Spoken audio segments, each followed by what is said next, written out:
l'occasion de continuer à suivre ce message. Que mon Dieu vous bénisse. Nous avions commencé à parler de la dernière ère. Nous avons commencé à parler des temps où le Messie, justement, est en train de préparer son Église. Nous avons parlé de l'enlèvement de l'Église. Et aujourd'hui, nous avons abordé depuis la semaine passée la dernière semaine, ou plutôt la 70e semaine de Daniel. La 70e semaine de Daniel, nous avions dit que les prophéties ont évolué jusqu'au retranchement de Ouin, comme on dit. Et quand le Ouin est retranché, la prophétie d'Israël est suspendue. La parenthèse de l'Église s'ouvre. Et quand la parenthèse de l'Église s'ouvre, nous commençons les temps de l'Église ou les temps de la grâce. Pendant ce temps, la prophétie de Daniel se suspend, s'arrête. Pas anéanti, mais arrêté. Et quand le temps de l'Église va prendre terme, on ferme la parenthèse de l'Église avec l'enlèvement de l'Église. C'est alors seulement que s'ouvre la parenthèse de ce que nous appelons la 70e semaine de Daniel. Pendant 7 ans de règne où l'Antéchrist va faire des choses effroyables. Alors, les 70 semaines de Daniel ont des grandes parties. C'est-à-dire, la première moitié du temps, c'est 3 ans et demi, ou soit 1660 jours.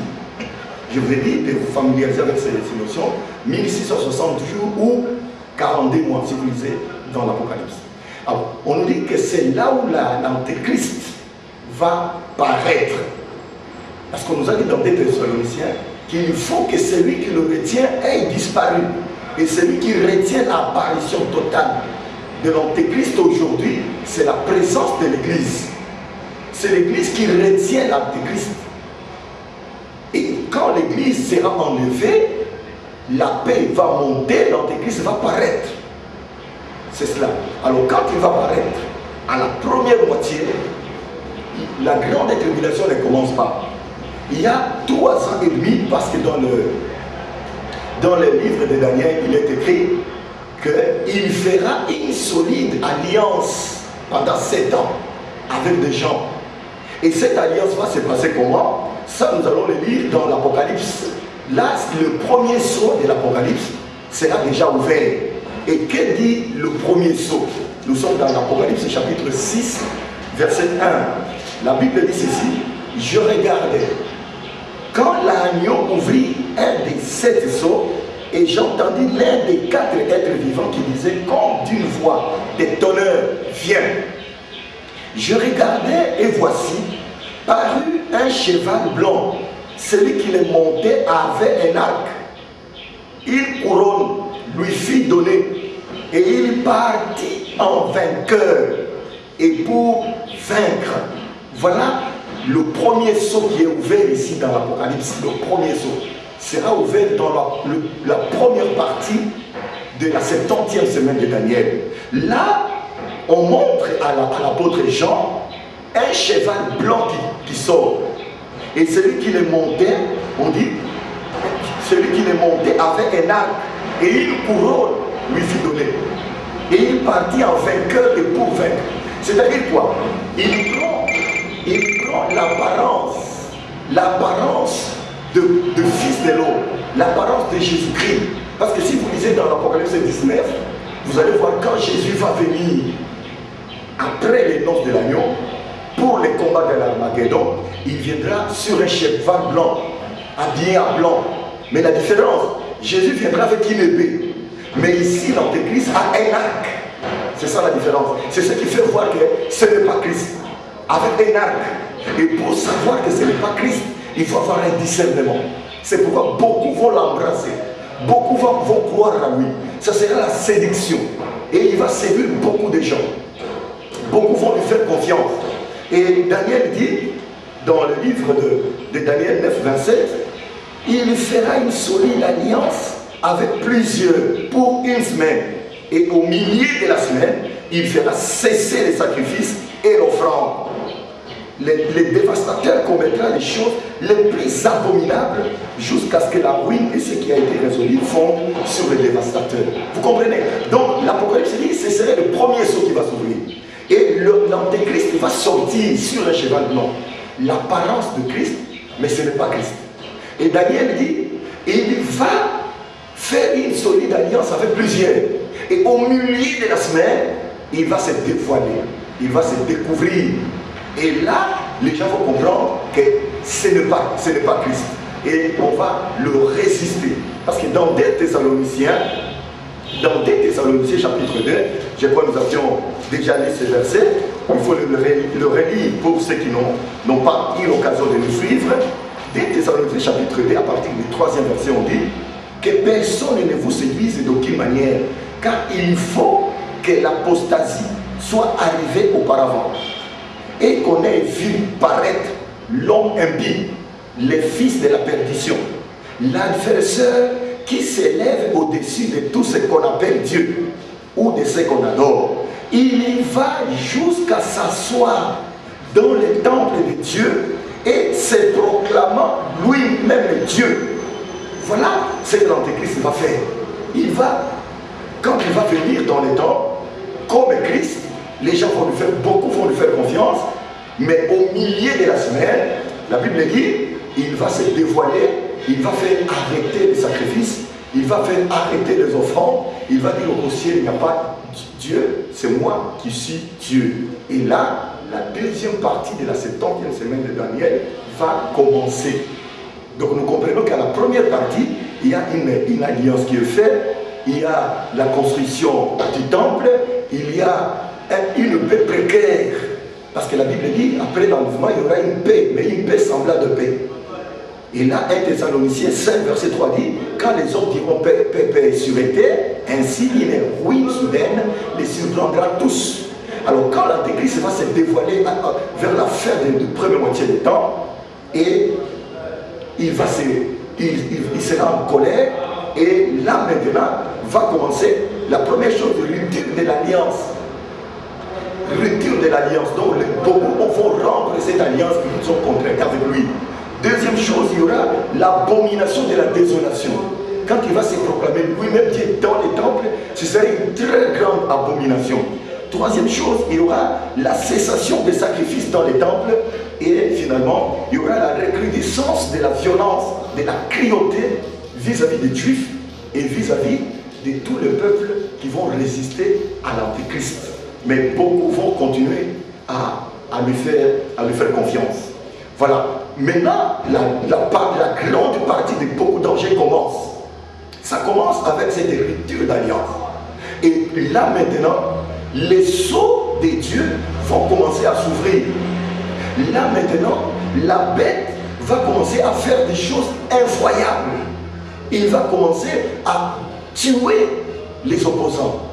Il va commencer à... C'est là où va apparaître la marque qu'on appelle la marque de la bête. C'est pourquoi nous disons dans l'Apocalypse chapitre 13, où on nous a donné la caricature de la bête. Là on dit ceci, Apocalypse chapitre 13, on dit ceci. Puis je vis monter de la mer une bête qui avait 10 cornes et 7 têtes. Et sur ces cornes 10 diadèmes. Et sur ces têtes les nombres de blasphèmes. La bête que je vis était semblable à un léopard. Ses pieds étaient comme ceux d'un ours. Et sa gueule comme une gueule de lion. Les dragons lui donna sa puissance, son trône et une grande autorité.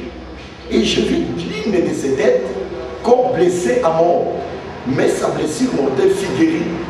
Remplie d'admiration, la terre entière suivit la bête et ils adorèrent les dragons parce qu'il avait donné l'autorité à la bête.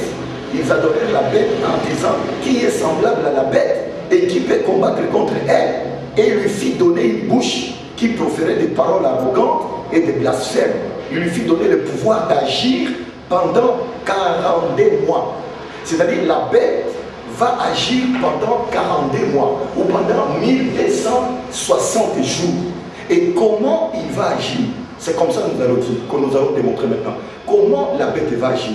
Mais avant de parler de la bête, je crois que la fois passée, j'avais bien expliqué cette bête ici dont il est question à la fin des temps. Donc c'était une prophétie qui s'est accomplie dans sa première partie, au temps de l'apôtre Jean. Parce que si nous rentrons dans la prophétie de Daniel, dans les prophéties de Daniel, où Daniel avait vu 4 bêtes. La première bête était semblable à un lion.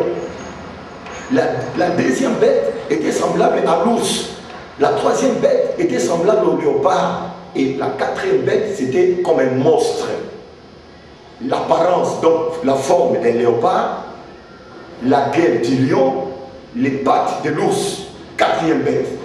Et alors nous disons que la première bête, l'explication de Daniel, c'est l'empire babylonien avec le roi Nebuchadnezzar. C'est l'empire qui avait beaucoup de temps de règne. Deuxième empire, c'est l'empire médo-perse avec Darius et Cyrus. C'est ça l'image de l'ours. Donc ce sont des carnivores, toutes ces bêtes-là.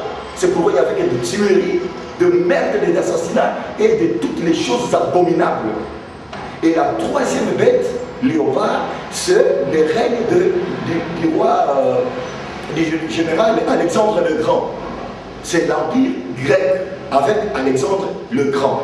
Et le quatrième empire, c'était l'empire romain d'Occident avec César. Et c'est à l'époque où Jean était en train de prophétiser ces choses, où on lui disait, et il écrivait ces choses. C'était sous la quatrième bête. Et cette quatrième bête, la Bible dit, l'empire romain d'Occident avait connu une déchéance. Sa déchéance avait commencé, la parole nous dit qu'elle reçut une blessure de l'épée. Et nous disons que la blessure, c'était la blessure du Saint-Esprit. Parce qu'en ce moment-là, l'empereur Constantin va se convertir au christianisme. Et il va construire une ville de Byzance. Il va construire, qu'on avait donné le nom de ville de Byzance, à qui on avait donné le nom de, je sais pas, la fois passée j'avais donné, Constantinople. Alors, et c'est là ce qui veut dire à l'honneur de l'empereur. Et là, l'empire romain d'Occident était divisé. Il y avait Rome politique à Rome et Rome religieux à Constantinople où l'empereur résidait. Mais quand l'empereur avait fait ça, le Sénat romain avait résisté. Voilà, l'histoire nous en parle, ce qui avait amené la déchéance de l'empire romain d'Occident. Alors c'est pourquoi la Bible dit pour cette quatrième bête, aujourd'hui où il y a l'accomplissement total maintenant de la prophétie, cette quatrième bête, ici, on nous dit dans les livres d'Apocalypse, on dit qu'elle était, remplie d'adoration, prolongation, il fout sa bouche pour profaner, tuer la guerre, tout animal. La Bible dit cette bête a existé. Elle était, et elle avait connu une bête qui avait connu une blessure mortelle. Et sa blessure n'avait pas conduit à la mort. Et cette bête va réapparaître. Cette fois-ci, la tête réapparaît au milieu de 7 têtes. Donc l'Empire romain est au milieu d'une tête qui était blessée, mais qui se retrouve au milieu des autres têtes. C'est pourquoi on parle de la bête qui sort de la mer avec 7 têtes, au milieu duquel on trouve Rome. C'est-à-dire la bête qui sort de la mer, c'est-à-dire des peuples, des nations, des tribus, des clans, c'est l'Union européenne qui va, dans les jours qui sont en train de venir, gouverner ou régner, dominer le monde. C'est l'Union européenne qui va dominer le monde. Les États-Unis vont chuter, comme nous voyons déjà les dollars en chute devant l'euro. Et demain, il y aura l'Europe de la défense. Comme il y a déjà l'économie de l'Europe où ils ont maintenant une même banque. Et demain, on aura l'Europe de la défense. Et d'après la prophétie, c'est l'Union européenne, cette bête-là, cette quatrième bête. Et maintenant, on nous dit quoi? On nous dit, cette bête avait 7 têtes. C'est-à-dire l'ensemble des États, l'ensemble de pays, et 10 cornes. Les 10 cornes représentent la totalité des forces, la totalité de pays qui vont s'unir à cette Union européenne. Parce que c'est une union qui va s'étendre même chose comme les Méditerranée là-bas. Et beaucoup des certes, beaucoup de gens cruels vont se joindre à cette Union européenne pour former un tout. Vous voyez? Donc on nous dit que cette bête, cette quatrième bête, a la forme d'un léopard, la gueule du lion. Là nous comprenons que dans cette quatrième bête, il y a toutes les puissances qui résidaient dans la première bête. C'est pourquoi on montre la gueule du lion, la forme du léopard. Dans cette quatrième bête, il y a toutes les caractéristiques qui résidaient dans la troisième bête de Daniel. La bête a la patte de l'ours. Cela veut dire que dans cette même animal, il y a les forces, les formes, les caractères qui étaient dans le deuxième empire médo-perse que nous avons appelé l'ours. C'est pourquoi on trouve dans cette quatrième animal toutes les représentations des autres animaux, si vous voulez bien. Vous voyez? Donc cette quatrième bête regroupe toutes les forces. C'est pourquoi dans la vision de Daniel, pas la vision de Daniel, la vision du roi Nebuchadnezzar, où l'Éternel lui avait montré une statue avec 4 étapes: tête, jambes, tronc, ventre, cuisse, jambes et pieds. On lui a montré la tête en or, les troncs en argent, les ventres et les cuisses en airain, les jambes en fer et le pied en partie en argile, en partie en fer.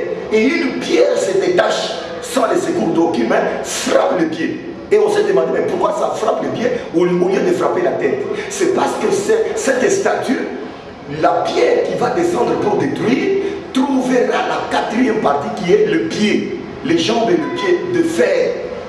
Et maintenant, quand cela sera brisé, toutes les traces des autres bêtes, tous les souvenirs des autres empires disparaîtront ensemble avec.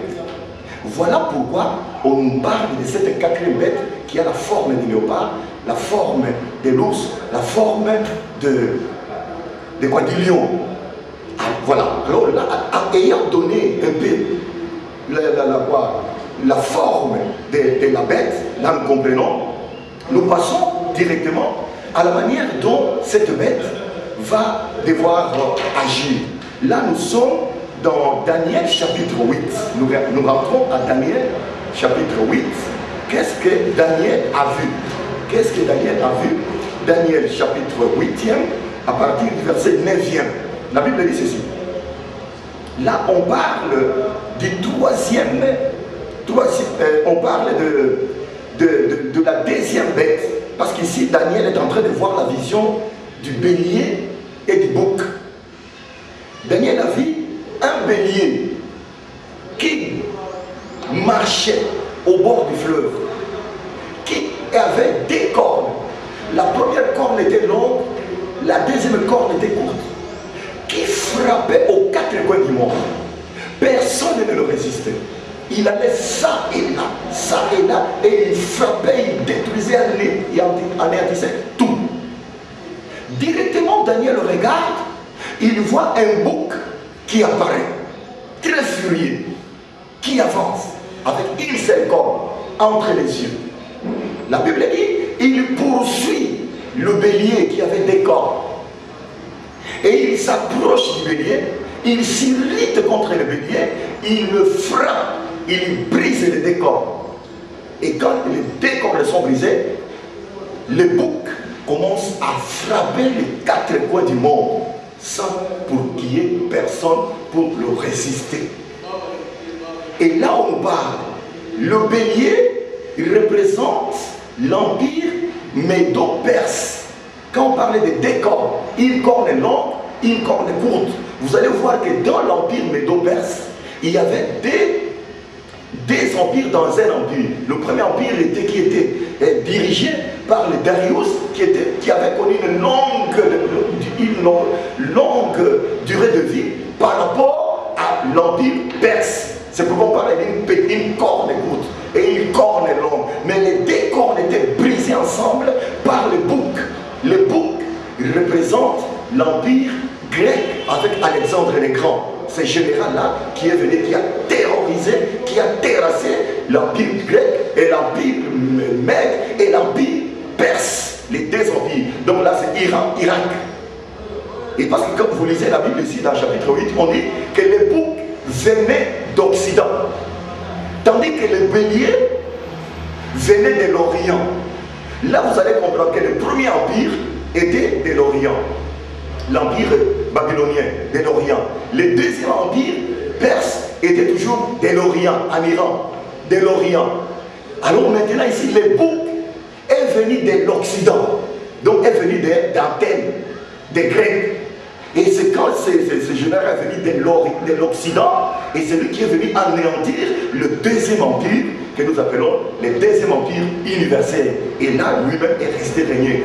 Mais on nous dit qu'il n'a pas fait long feu, sa longue corde était coupée, il était terrassé, il était tombé, mais par les 4 cordes. Les 4 cordes qui sont sorties, les boucs deviennent très puissants.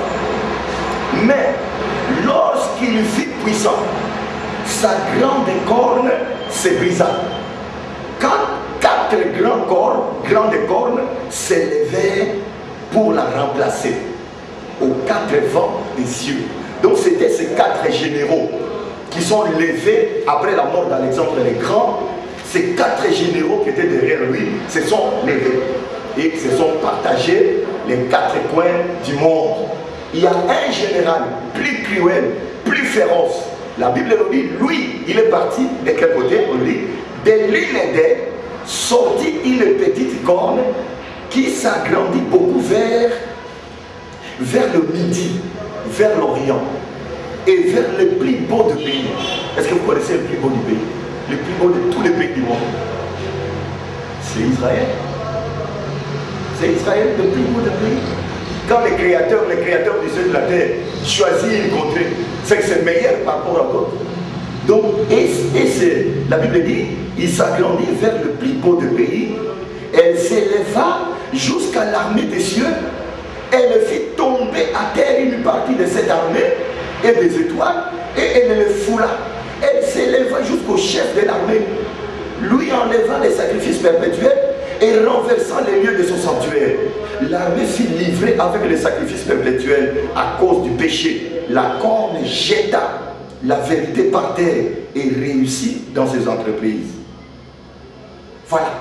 Donc c'est quelque chose qui s'était accompli avec le roi, le général Titus. Quel dis-je? Le général Antichus Épiphane.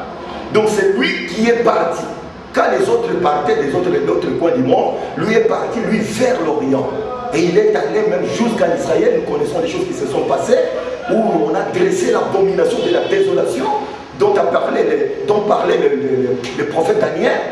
On a égorgé les cochons dans les temples, et on a tué, on a fait des massacres.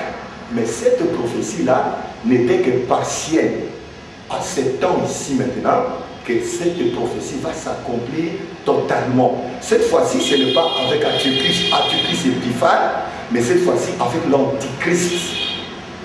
Quand il sera découvert, il va jeter la vérité par terre.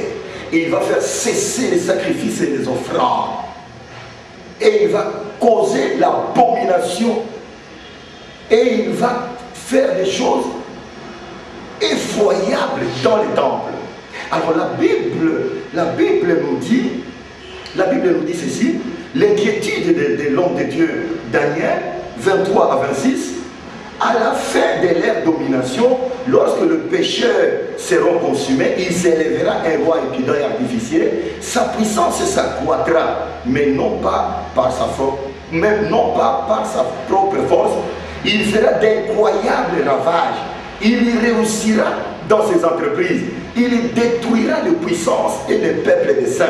À cause de sa prospérité et du succès de ses rues, il aura de l'arrogance dans les cœurs, il fera périr beaucoup d'hommes qui vivaient paisiblement, et il s'élèvera contre les chefs des chefs, mais il sera brisé sans l'effort d'aucune main.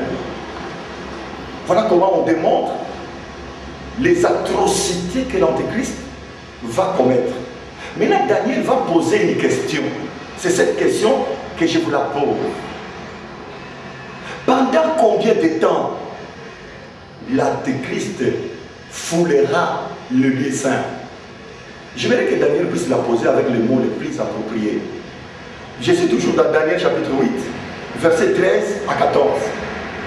J'entendis parler un saint et un autre saint dit à celui qui parlait, pendant combien de temps s'accomplira la vision sur les sacrifices perpétuels et sur le péché dévastateur? Jusqu'à quand les sanctuaires et l'armée seront-ils foulés? Jusqu'à quand on va laisser cette bête fouler les sanctuaires? Tenez la réponse. Et il me dit, 2300 soirs et matin, puis les sanctuaires sera purifié. 2300 soirs et matin, et les sanctuaires sera purifié. Nous allons faire les calculs.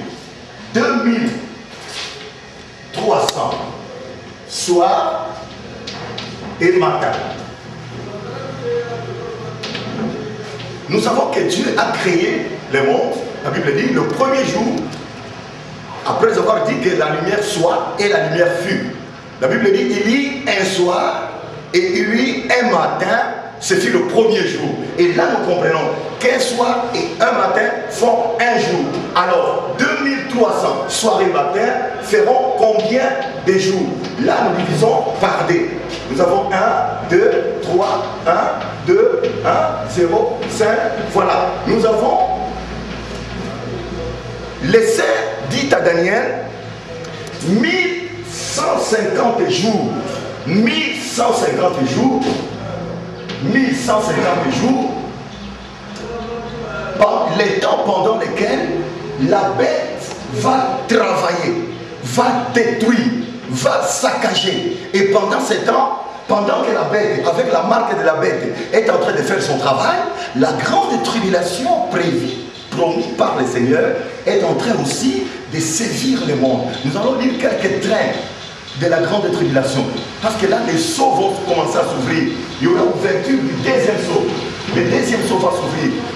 L'ange de la mort va sortir. Les gens vont commencer à s'égorger sans pitié. Voyons comme ça se passe aujourd'hui. Aujourd'hui, ce n'est qu'un début. Comme l'église encore sur la terre, il y a la paix sur la terre. Mais ce qui se passe là n'est que l'image de ce qui va se passer. Oh, des gens, les filles l'ont arraché. Oh, les gens sont en train de faire, on entre, on tue. C'est ce qui va se passer pendant cette grande tribulation. Quand on va ouvrir les sceaux, là, le cheval qui s'appelle la mort va sortir. La famine va se vivre. Donc il y a beaucoup de choses. Si vous lisez Apocalypse 6, et quand vous lisez l'ouverture des tonneurs, l'ouverture des trompettes, alors là, des fléaux, des coupes, les coupes qui vont commencer à tomber. Donc c'est juste pendant ces temps, un temps record, où va se passer beaucoup de choses. Et la Bible dit 1150 jours. Et le sanctuaire sera purifié. 1150 jours ici. Pour cette troisième moitié du temps, nous savons que 1260, c'est 3 ans et demi, moins 1150 jours, nous avons combien? Voilà, 1150 jours, nous avons 110 jours. Alors maintenant, ça va rester pour la deuxième moitié du temps, 110 jours. 1150 jours où le diable, où l'antéchrist va frapper, où les fléaux vont tomber. Et vers la fin ici, la Bible dit, le sanctuaire sera purifié. Et nous allons voir comment le sanctuaire sera purifié. Parce que le jugement de Dieu va tomber sur la bête, sur les trônes de la bête. Apocalypse 16, verset 10. Le jugement de Dieu va commencer à tomber sur les trônes de la bête. La bête sera anéantie. Et pendant que la bête sera anéantie et prise, la bête sera prise. La deuxième bête, parce que nous allons aussi parler un peu de la deuxième bête. Parce qu'il y a l'antéchrist et il y a les faux prophètes. L'antéchrist sort du millier de populations de peuples que nous appelons Union européenne. Et les faux prophètes, la deuxième bête, qui sort des eaux, qui sort de la terre. La terre, selon le symbolisme des Écritures, représente les églises. L'église est représentée comme la terre, parce que l'église est ferme. La terre est ferme, l'église est ferme, et ainsi de suite. Mais les populations, les païens, sont représentés comme les eaux. C'est pourquoi quand vous voyez les eaux, les vents vont à gauche, ça va à gauche, les vents rentrent à droite, ça va à droite. C'est ça le monde de païens. Donc dans les symbolismes des Écritures, les eaux représentent les peuples et la terre représente les églises. C'est pourquoi les faux prophètes, lui, il va sortir dans le milieu des églises. Dans l'île des églises qui dominent, qui a la prééminence, qui va sortir là, cette deuxième bête qui viendra appuyer l'Antichrist. Et il va travailler avec l'Antéchrist. Si vous allez dans Apocalypse 17, à partir du premier verset, là on dit, et je vis une bête, une femme, une prostituée, assise sur une bête écarlate, bien vêtue avec de pourpre et de perles, avec une coupe des vins de son impudicité. C'est avec ce vin-là qu'elle a enivré tous les rois de la terre. Parce que tous les rois de la terre se prosternent devant elle. C'est avec cette coupe-là. Donc elle était assise sur la bête. C'est-à-dire assise sur l'homme fort. Voilà comment ils vont travailler ensemble pour soutenir avec la marque de la bête, la première bête qui est sortie de la terre. Des eaux. Alors là maintenant, nous comprenons que les jugements de Dieu s'abattent sur la bête pendant les 110 jours, l'anéantissement de la bête. Et la bête sera prise et jetée dans l'enfer. Alors nous savons ici que la première personne ou les premières personnes qui vont aller en enfer, ce sera l'Antéchrist et les faux prophètes. Pendant qu'ils seront anéantis, par la période de la guerre d'Armageddon, ils seront pris et jetés dans l'enfer, et l'enfer sera fermé. Et les autres qui se sont liés avec elle pour faire la guerre à Israël au sein seront tués. Et les oiseaux du ciel viendront manger les cadavres déjà. Et c'est ce que nous voulons lire tout de suite là. Je crois maintenant, nous allons lire ce que je viens de dire là, dans le livre Ésaïe chapitre 7, nous allons commencer par le verset 23. Il me parlait, ça c'est Daniel qui parle, le quatrième animal, c'est un quatrième royaume qui existera sur la terre, différent de tous les royaumes, et qui dévorera toute la terre, la foulera et la brisera. Les 10 cornes, ce sont 10 rois qui s'élèveront de ces royaumes. Un autre s'élèvera après eux, il sera différent du premier, et il abaissera trois rois. Il prononcera des paroles contre les Très-Hauts. Il opprimera les saints du Très-Haut et il espérera changer les temps et la loi. Et les saints seront livrés entre ses mains. Pendant un temps des temps et la moitié des temps. Donc un temps c'est 7 ans. Des temps, c'est-à-dire dans les 70 semaines, il y a 7 semaines, 7 semaines, 7 semaines, 7 semaines, 70 semaines. C'est un temps des temps. Et la moitié des temps, c'est-à-dire la moitié de 7 semaines, 3 ans et demi. C'est ça que nous avons montré là-bas, qu'elle va agir pendant 3 ans et demi, mais dans les 3 ans et demi, les jours où il va certainement sévir, ça sera 1150 jours.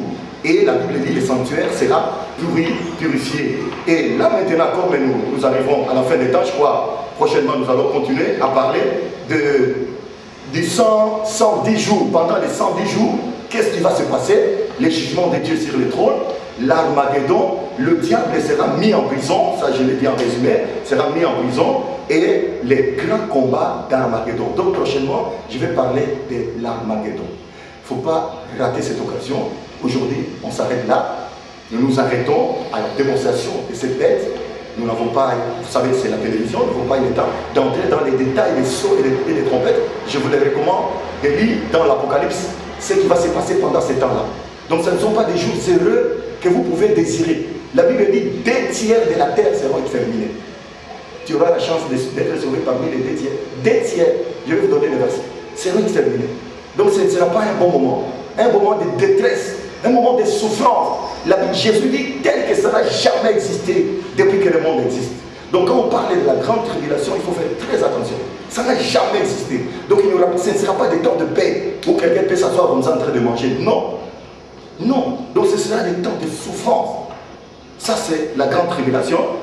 Et nous allons parler des 110 jours avant d'attaquer la prolongation, la bataille d'Armageddon et la prolongation du temps de la fin. Aujourd'hui, je m'arrête là, je vais prier pour que le Seigneur Dieu touche les cœurs de tous les frères et surtout qu'il vous fasse grâce de comprendre ce que je suis en train de dire là. Ce sont les mystères, les grands mystères de Dieu. Que le Seigneur vous fasse grâce pour que vous puissiez les comprendre. Si vous êtes destiné au salut, vous allez comprendre. Mais si vous n'êtes pas destiné au salut, dommage.